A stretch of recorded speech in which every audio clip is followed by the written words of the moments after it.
Welcome to another episode of Voices. I'm your host, Keston Jones.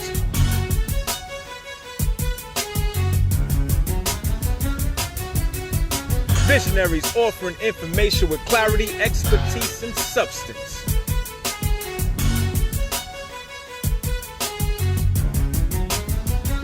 We are content experts. Let your voice be heard.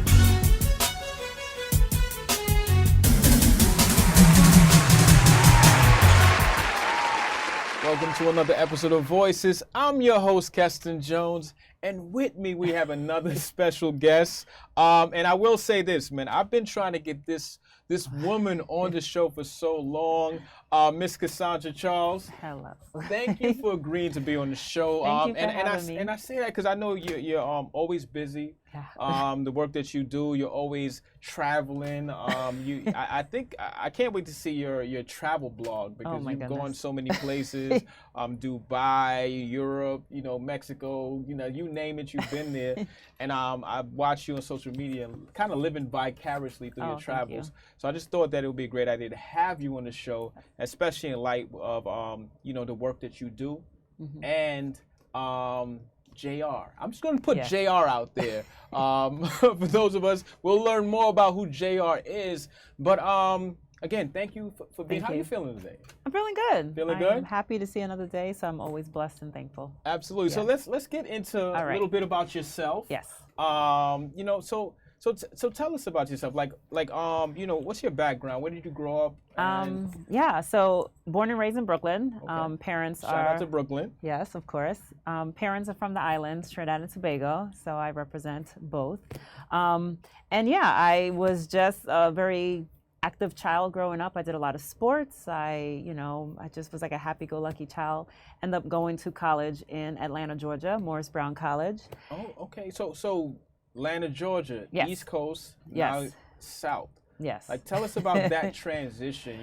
From the East Coast moving down South. Yeah. And what kind of transition was that like? I feel like you don't realize how much of a transition it was until you come back to the north or come back and visit or just come back up here east. But Atlanta was amazing. I feel like it is my second home. My storyline is loosely based on Atlanta, my time in Atlanta. I roughly spent my adult life in Atlanta, so Atlanta will always have a special place in my heart. But New York is home, so I'm happy to be back here. I went to Morris Brown College, which is a HBCU school. So I realized at the time, I didn't think it was a big deal going to a HBCU school, but now, at the age that I am now, I'm very excited and happy to be a part of the HBCU brand. I went back a few years later and got my master's in adult education. I worked in TV production for 10 years, so I did a lot of freelance work with a lot of artists when Atlanta was Hotlanta, so it was a really thriving time for me, and it was great. So talk a little bit about that, like, the TV work. So what's some of the projects that you were involved in, some of the people that you... Okay. Give us some... I don't want to be that type of show, but give us some juice about... Okay, some juice. Let me think.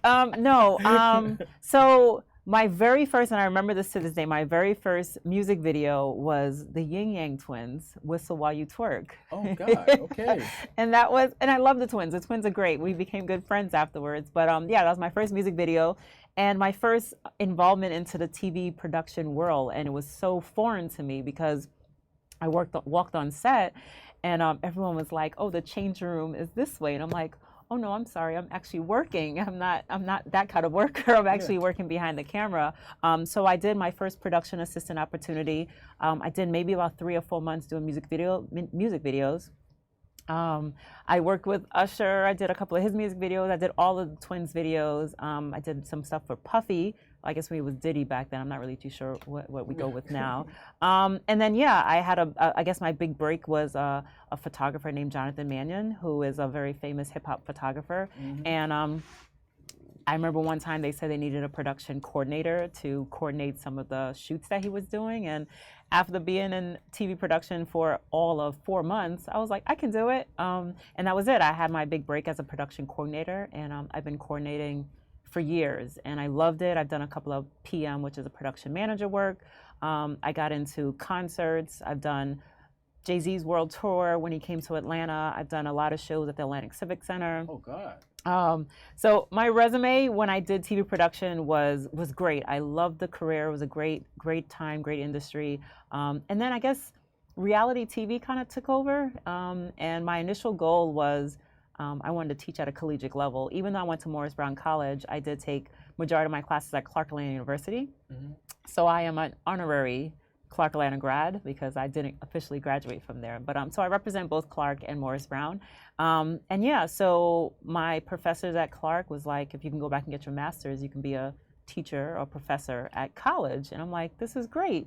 I love my professors at Clark, and I had real world experience where a lot of them had a lot of textbook experience. So I was going to bring a certain something to the department, and I was excited to do it. I went back to college to get my master's, and I just fell in love with helping people, working at a different capacity than just as a collegiate level. So let's talk about that. And by the way, your resume, and folks, this is why it's so hard to get her in. But I'm glad that oh my goodness, you're blessing us with your presence.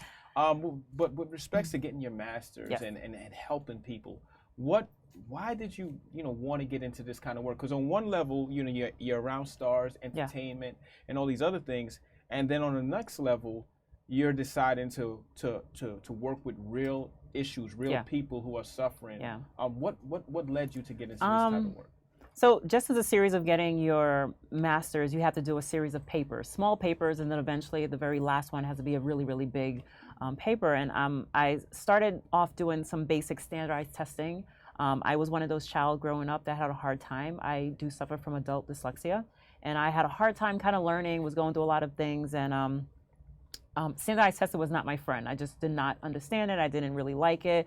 I really felt like even though I'm doing well in class, the standardized testing showed otherwise. And that was just a struggle growing up and just being around my family, and everyone just didn't understand, but she's doing well here, but she's having issues here. So I had to pick a topic to write a paper on, and I spent the last 18 months really immersed in my educational understandings on a digital divide. And this was probably maybe 10 years ago, and it's something that we're seeing right now, and I felt is really important. And for those who are not aware of digital divide the world is divided between race and class and everything else, and poverty line, of course. And there's a certain divide that is actually happening right now amongst us. It's a digital divide. There's schools, there's statuses of people who have technology all around them. There's educational levels that middle school, high school, elementary school, even lower, are having digital around them. They have computers in the household, they have computers in the classroom, modern computers, not just older computers. So, but then there's a certain level of individuals who unfortunately don't have the access to that much technology. And there's going to be a clear division between those who the haves and the have not.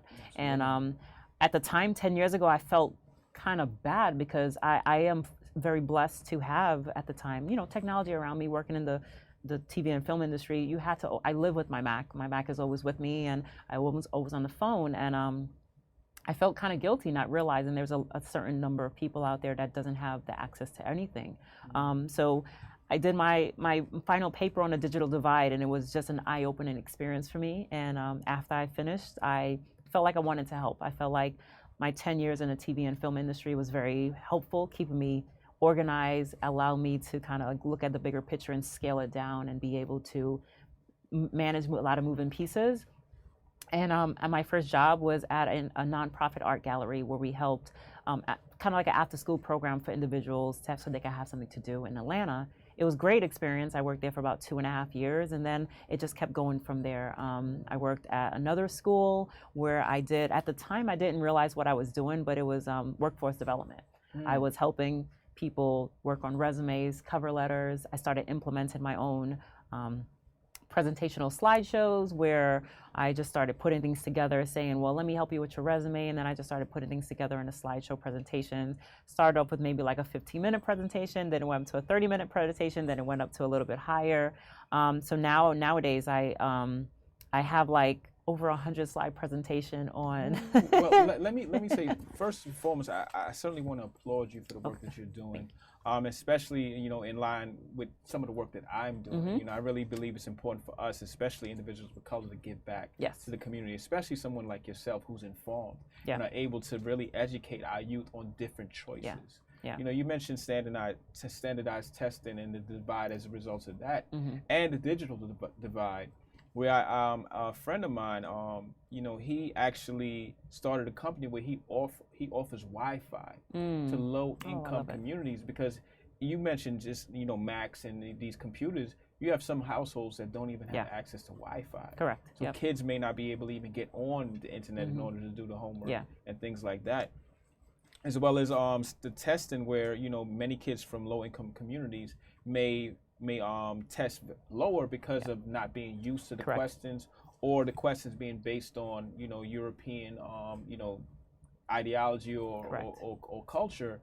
And I think it's very important for us to be a part of that. So you mentioned also workforce development. Yes. And working to really empower. Is it mostly youth that you work with, or like? So my full-time job here in New York, I do work for a nonprofit where I am a program coordinator, and what I do is everything. And if you are aware, in the nonprofit industry, you wear many hats. Yes. So I do recruiting, I do soft skills training. I also put together some of the presentations. I wear many hats, but I enjoy my career. I love it to death. I think I literally was molded for where I'm at in life. I deal with 20 years and older. So I have a wide variety of individuals that I work with on my Monday through Friday job. But on another note, I do work for The Farm, which is an amazing organization that does so much in the community. And I am blessed on Tuesdays and Thursdays. And I know people are going to be like, can you say blessed in my next my next statement in the same sentence? But I go to Horizon and Rikers Island on Tuesdays and Thursdays afternoon, and I teach life skills, soft skills, to inmates inside of the Rikers Island. Adolescent mainly, between 16 to about 20, 21. Yeah. It's an amazing experience. I do not fear going in there. I feel like you have to control and demand a certain level of respect, and they will respect you in return. I do not look at them as a file. I feel like systematically the world looks at them as like a piece of paper, a file. They just look at their criminal history and not exactly who they are as an individual. So it's the craziest thing. I walk in there every Tuesday and every Thursday, and I'm like super happy, smile on my face, walking in. I'm like, how was everything? How's your week? Anything excited happen? Yeah. And for like the first month, they're like, Miss, do you know where we're at? I'm like, yes, I know where we're at. I come in I come in twice a week to talk to you guys. So I'm trying to help them understand that you have to just find the good in something. You woke up today. You had a visitor today. Today is chicken. Today's your favorite meal. They had something you really enjoyed. And I think when you start putting that in their brain, they start seeing things a little differently. Yes, their surrounding is still the same, but at the end of the day, you have to look past the moment and actually see yourself for what's next. Mm-hmm. So my question to them is, a new year, what does next year look like? What do you see yourself in 5 years, 10 years, etc.? And I think it's important to have a vision for your plan, a vision for your life, past the walls that you see. Writing it down is very important, and that's kind of my outlet. Well, let's do a segue, and I really appreciate to have you as a part of the team and the work that you're doing. And you come with so much, including the art of writing, the art of cultivating narratives. Yeah. And one of the things for the individuals that are incarcerated, literature, books, reading is often their escape. Yep. And for many people, like, prior to becoming incarcerated, may have not picked up a book. Yeah. And, so part of the work that you do, and part of yourself as an author, and I'm putting it out there, an author, a very successful author, I might add, thank you, is cultivating the story. So tell us about, JR. I gave a plug. Okay. But tell us about JR and what led you to developing JR and so on and so forth.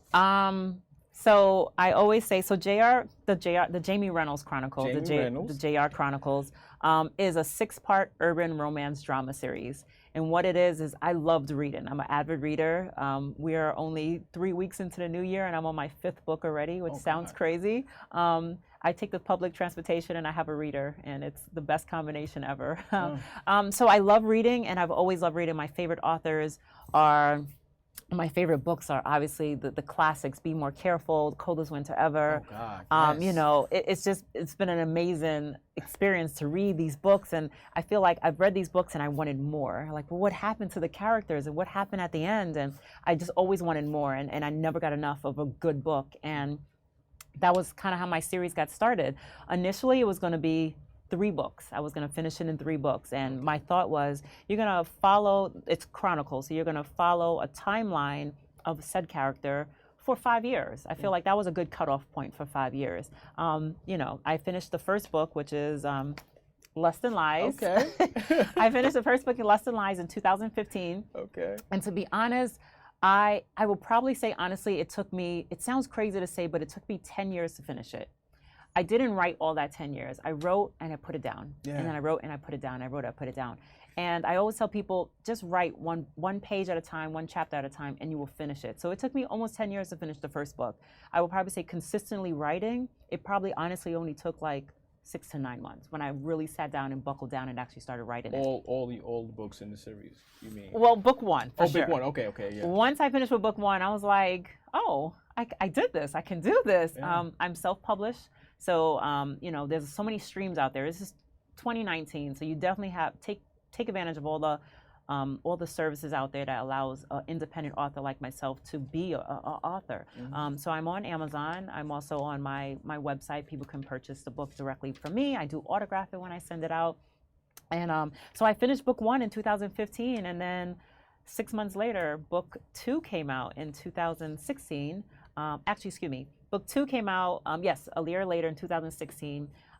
Pillow Talk, which is book 2, is Secrets Reveal. Secrets Reveal. So book 1, let's just stop. Can I do you guys see this? Like, okay. Yes.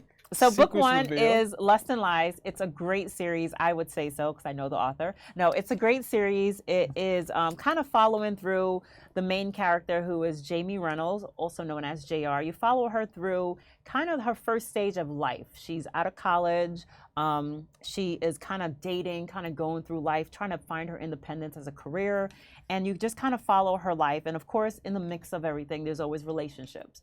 She's kind of young in the game. She really wants to be independent, but then she has kind of like a little something going on between 2. I don't want to tell too much of the story, but there's 2 characters that kind of change her perception, change her reality, and change her, I guess you could say, her independence, and just trying to balance out dating and her life. And then we had book 2, which is Secrets Reveal. I found it was really important to kind of, and this was the newest one, as far as like, this was newly added. When the book was started off as being 3 series, this was the 4th one that I added in. I felt it was important to go back a little bit and define how she became so independent, how she became who she is, what made her, like, talk a little bit more about her family, her parents, her educational status, her upbringing, stuff like that. So I took book 2 as kind of like a little bit of the future, the past of her life growing up. And then we have book 3, which by far is my favorite book, I have to say. Pillow Talk. The title is also fun too. Okay. Pillow Talk is my favorite book because it is written from a male's perspective. Oh. Okay. I think, yeah. So as a writer, as a female, it's written from a male's perspective. So it is, I guess you can say, about 5 or 6 different male characters. It did take me the longest to write because I didn't want the characters to all sound the same. So you take book 1 and book 2 and all the men that interacted with JR in book 1 and book 2, and you put it all in one book, and they have their voice. It's their version of the story. So book 1 and book 2, she talks about, you know, the love, the heartache, all the stuff that she's going through.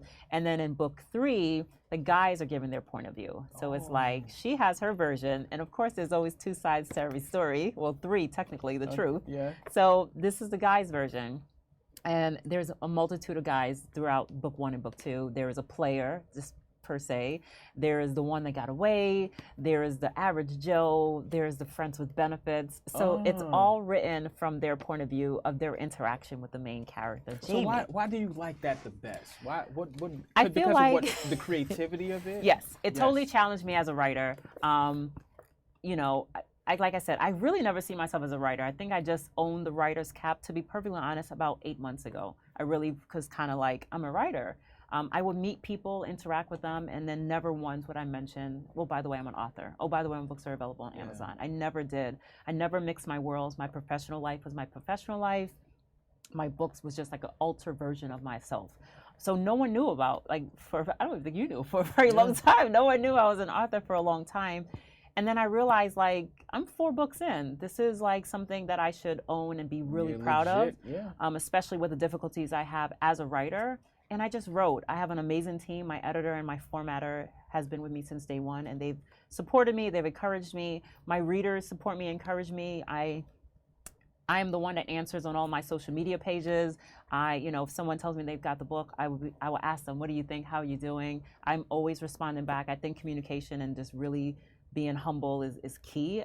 Even good, bad, and ugly, I want to hear it all from people. And they reach out to me and they say, oh, this person reminds me of my brother. This person reminds me of, an ex that I had. So I feel like during the whole series, people can relate to some version of any of the characters in the book. They can really relate to it.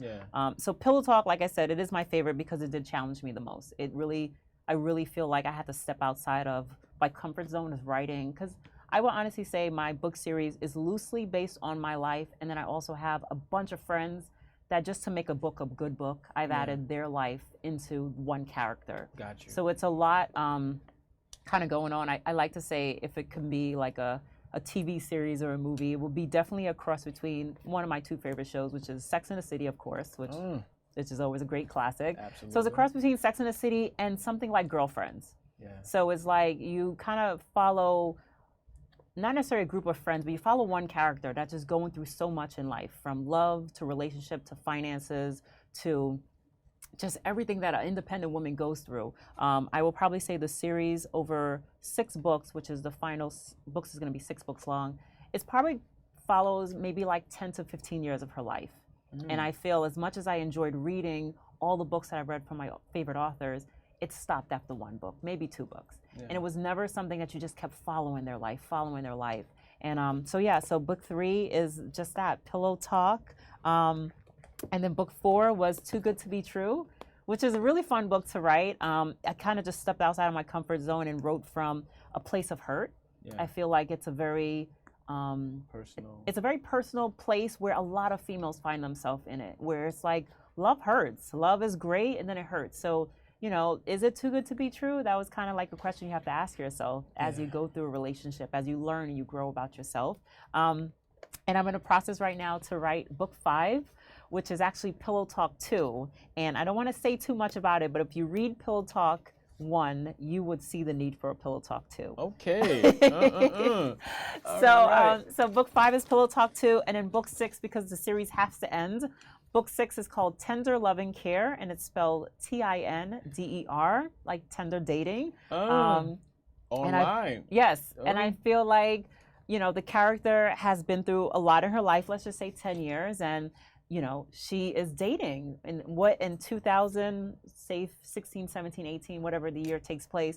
What is dating like? Dating is totally different from book 1, which was Lust and Lies. Dating was totally different. After 10 years, how is this person dating? What is dating like? So just going through life experiences and putting it all down on paper in one book has been an amazing journey. Every character in the book is inspired by either someone I know, another female friend or a male friend that's going through something, and I just feel like that is an important piece that you want to dive into. Book 6, which I don't want to say too much, is going to end on a deeper level, and that's going to kind of segue into my next journey, which is going to be a non-fictional writer. So this is all fiction right here. It's all made up. All of it is made up. Okay. Wink, wink. Because, I know. So my next journey after I finish the series, my goal is to finish the series by 2020, is to switch over to nonfiction.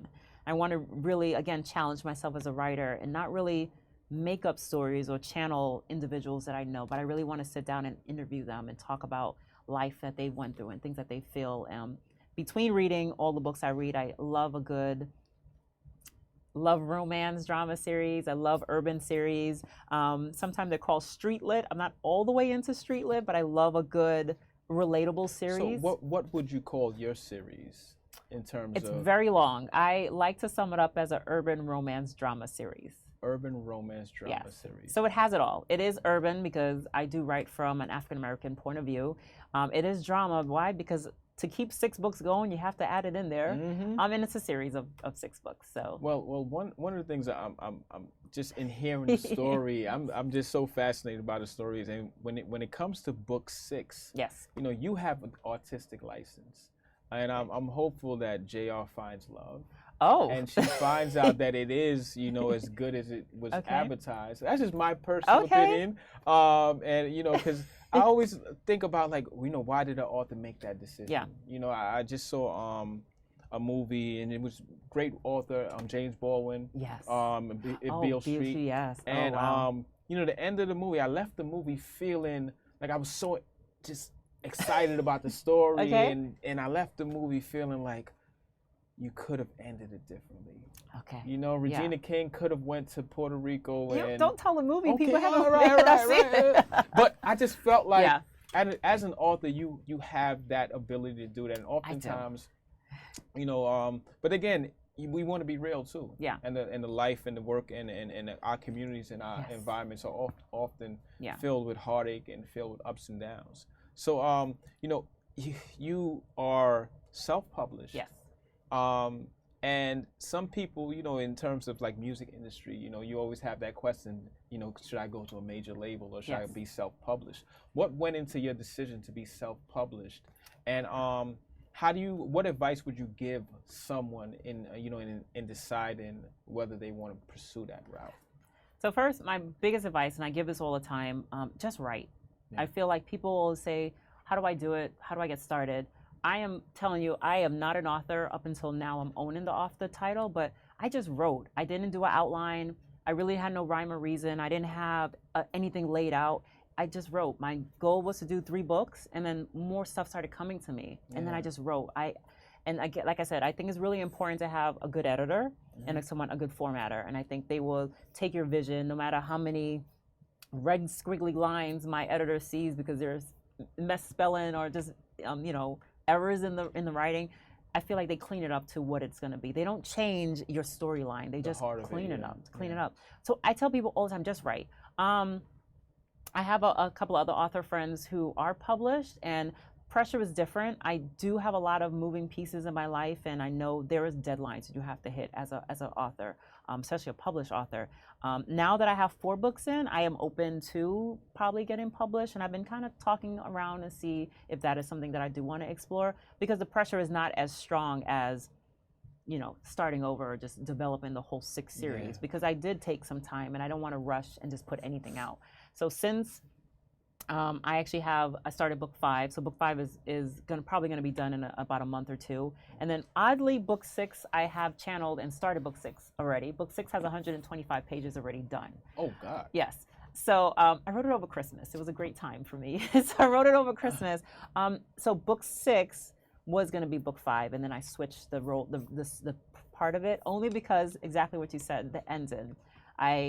I'm still kind of on the fence of how I'm going to end it. I know. I don't. Can't wait. I don't know if people are going to hate me or love me, but I'm still on the fence on how I want to end the series. So I just need some time to kind of think on it and really like let it see where do I want the character to actually go. But honestly, self-publishing has its ups or downs. Clearly, I mean, anyone can do their own research. I'm not making this up. Authors don't make a lot of money. You don't really make money per se selling books. Obviously, if you become a New York best-selling author, that's a little bit different. But in the grand scheme of things, you really just have to love what you put out. You really have to just do it for the passion of it. Please don't do it for the money, because you'll be sadly disappointed.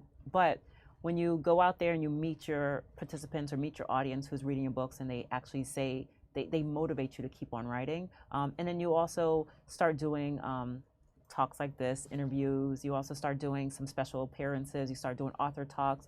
Those things kind of elevate you to the next level, and that can help you promote your series and your book.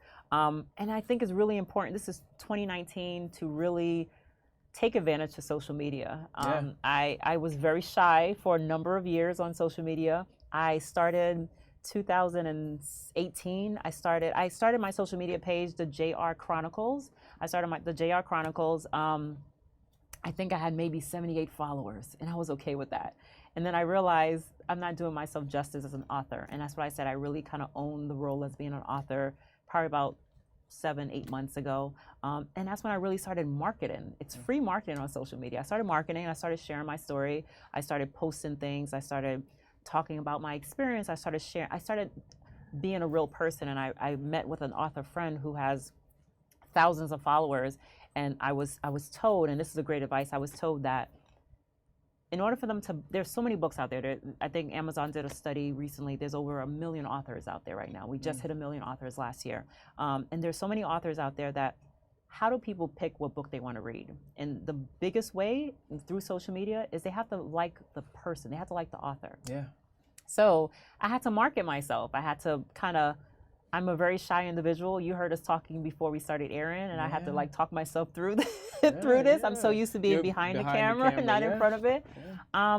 But yeah, I feel like they had to fall in love with me as an individual. And to be perfectly honest, I've seen sales has quadrupled in the last like 6 months just by me sharing my story, just by me being openly saying I had learning disabilities as a child growing up. A lot of people would email me or text me or social media. DM me and say, I had the same issue. How do I get started? And I respond to them and I just communicate with them. And I think that has helped me tremendously, not only also to build confidence in being an author. It's like, oh, you want to hear my story? You want to hear how I got started and what inspired me? You want to know who my editor is? And I feel like it's not a secret. I'm so open to share. You can definitely follow me on social media, the JR Chronicles. Absolutely. And on Facebook is the Jamie Reynolds Chronicles. And you can follow me on social media. I'm always willing to talk someone through. And I really enjoy the feedback and just telling me like what you think of the series. How did the characters make you upset? Who did you relate to? And it's been an amazing journey, to be honest. It's been an amazing journey, and my schedule is busy, but I still manage it. I still love my full-time job. I still love being an author. I still love doing, Horizon and Rikers on my twice a week. I volunteer every Saturday at it's kind of like a shelter, but it's outside, and we help feed the individuals in the neighborhood who needs meals. So every Saturday morning, I'm there for 4 hours a day. I drive to my local shelter. I drop off donations. Listen, folks. I do a lot. Casandra Charles, I really, really, really appreciate you coming. Thank you've you. Inspired me. You mentioned having a book, the first book, take 10 years. Yeah. And I literally started a book like 8-9 years ago, and I haven't finished yet. So I'm inspired to finish. Okay. Especially hearing some of your tactics, just go away and go on vacation or whatever the case may be, right? But damn, really appreciate having you here. Thank you very much. We've covered a lot of ground, but one of the things that V.O.I.C.E.S is about elevating those from our community that are doing great work. Yeah. And please, folks, Miss Casandra Charles, you hear her story, you hear how passionate she is, and you hear how she, in many respects, went from such a glamorous, and not to say this is not a glamorous position, but we have, we celebrate people like, Cardi B and Beyonce and all these other people, but we have homegrown individuals from our community that are doing great work, supporting our community. So please support Miss Casandra Charles, the JR Chronicles, and I'm sure we're going to look out for the movie at some point. I'm putting it out there, put it into existence. Yes. We will hear more from JR and find out how that book ended. Yes. How the series ended. But once again, I'm your host, Keston Jones. This has been another episode of V.O.I.C.E.S. Please let us know how you feel about being a self-published author, about being a writer, about suffering from learning disabilities, and what have you took to overcome that particular adversity. More information will be in the description of this video about Ms. Charles, how you can order the books, the Amazon link. Please support her. Thank you. You guys have a great day. Peace. Happy reading. Happy reading.